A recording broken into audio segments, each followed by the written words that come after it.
Il y a 250 ans, lorsque les Espagnols découvrirent les séquoias de Californie, ils furent émerveillés. Jamais un Européen n'avait vu d'arbre de cette taille, et ils comprirent très vite l'intérêt de ces géants au bois à la fois léger et résistant.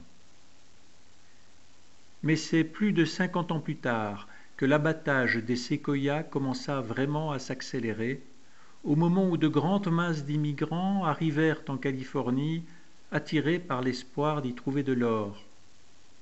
De très grandes étendues de forêt furent alors rasées. En 100 ans, plus de la moitié des forêts californiennes tombèrent sous la hache des bûcherons. Les bûcherons de cette époque étaient considérés comme de vrais héros. Jamais l'homme n'avait abattu d'arbres si grands capables de donner autant de bois à la fois. Et abattre ces arbres demandait beaucoup de courage et d'intelligence.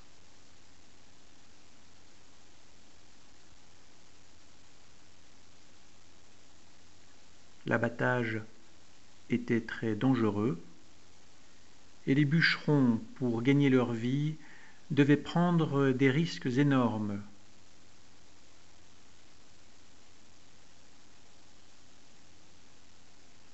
À l'époque, il était aussi très difficile de transporter les énormes morceaux de tronc de plusieurs tonnes, et il fallait savoir utiliser intelligemment tous les moyens possibles.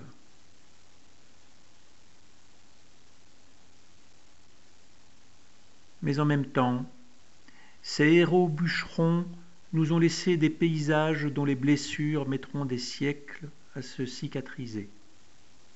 La trace de leur passage est encore très visible sur les montagnes californiennes.